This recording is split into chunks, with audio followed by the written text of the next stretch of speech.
Welcome to Curry TV. I'm here with a very crowd pleaser recipe, which is a burger. How many types of burgers are there? Can you guess? There's so many varieties of burgers out there. I'm making my own version of burger. My kids love it. We usually make this as patties and freeze it for their school lunches. But that was when they had to go to school. But now we are all home and we can't go out to eat. We had to recreate all this at home with what you got. So for that, let me show you what all the ingredients we'll be needing and how to do this. I have some ground beef here. This is 1 pound of ground beef. You could choose any of your lean or regular. That's not a problem. That's up to you. I have Worcestershire sauce, black pepper, a little bit of breadcrumbs. This is about 1/4 cup, 1 egg to bind everything together. I like a little bit spicy, something in there, surprise in there. So I'm using a little bit of garlic. We're going to season this with some salt. So let's do how to do it. So my hands are clean. To do this, we're going to flavor our beef with some salt, just a little bit. And then we need to crack open an egg. If it's room temperature, better. Okay. And then we need to give a splash of Worcestershire sauce. That Worcestershire sauce helps the beef burgers to stay juicy, moist. So that's what we need. We're going to also add some black pepper to this. Okay. With this quantity, you'll be able to make around roughly 3 burgers. So if one wants double stack, you can do that. And if you want single stack, then you get extra for tomorrow. Okay. And before I get in here with my hands, what I'm going to do is grate 1 garlic into this. So let's just do that.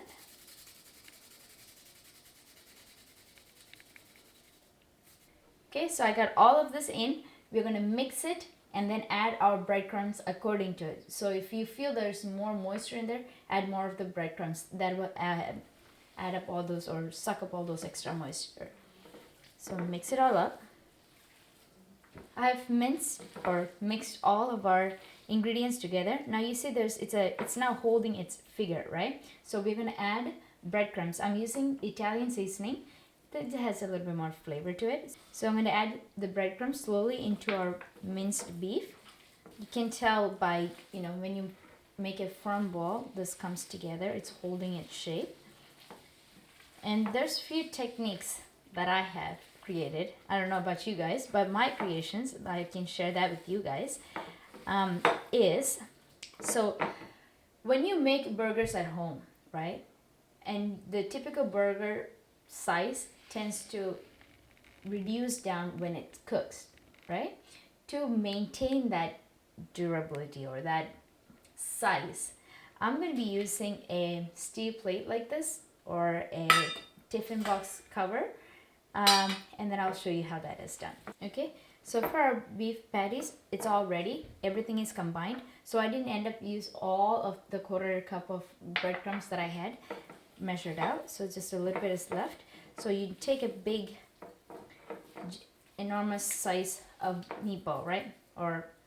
And then you can use either the large round to create the burger patties, or you could use any of the sizes. And I'm using either size. So when you get your burger buns, you can see how big it is because we have jumbo size. There's a regular burger buns. So depending on what size the burger bun you're using, use the shape. So there's the large one, the regular beef patty size. Or if you want a lean one, use the thickness of your lunchbox or whatever. And this is a curry plate in our household, so I'm using that size. Take a nice generous amount of beef and lay it out. Okay, it's round. Now in order to get that perfect round, all you gotta do is put this and smash it down. How easy is that?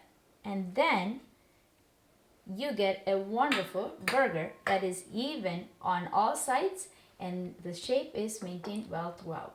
Okay, so this is an adult size burger patty. What you can do is when you have the meat all prepped up, get it like so and stack it with a parchment paper and use it as freezer bag to freeze this so it actually keeps the freezer burn away. And you can stack it like so. So the next burger, we can just take it on top of that. So I divided my meat into 3 equal parts. I'm just going to go in like so, or you can use the base of your plate and smash it down. So that way you get an even round all throughout. Take your burger patty, lay it on top of each other. So this is another set. So we're just going to keep going like this, and then you know how to grill, right? Or stay tuned, I'll show you that too. But surprise, so we're going to be grilling this on our firewood. So if you haven't tried a firewood hamburger, definitely something that you need to try. And if you have to watch that video, there's more in our description box below, or check out our video vlogs.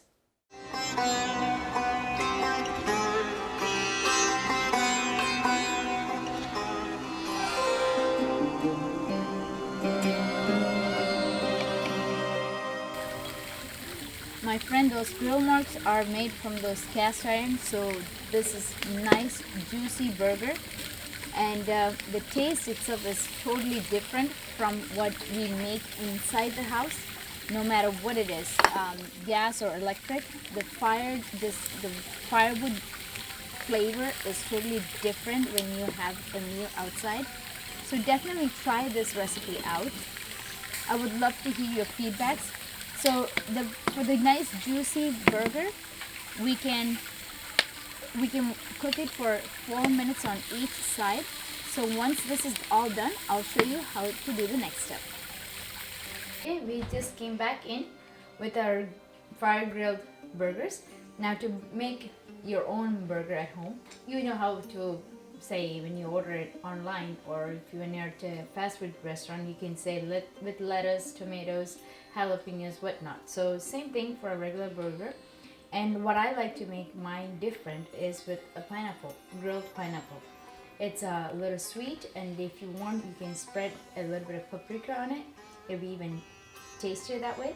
But from here, what I like to do is take our grilled pineapple, lay it. I've already mayonnaise in there, and into that I'm going to lay out a couple of jalapenos.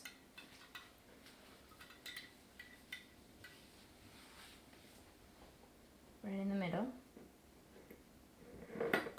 And we're building from there up. So on this side, I'm going to lay up some lettuce. This is iceberg lettuce. And a few slices of tomatoes. Okay, and some grilled onion.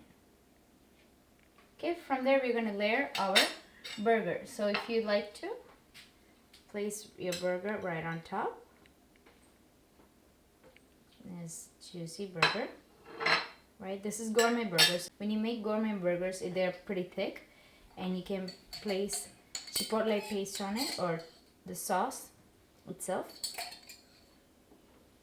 It depends on who is having this. Some may like it with mustard, some may not, so it depends on you. And then put it all together, and this is one big juicy burger. So many of us can't have cheese in this household, so therefore I did not place cheese. But if you like to have American or cheddar, place that while you're grilling your burgers, and then it'll be melting at the very last minute. And place it right on, just like how we made it. And you can serve this with nice JoJo's or fries of your choice. And this is how we do a burger at home. So I hope you enjoyed this recipe with us. And to all those who have subscribed, thank you so much. And we would greatly appreciate it if you can subscribe to our channel and like us on Facebook and Twitter. We'll see you guys next time. Bye-bye.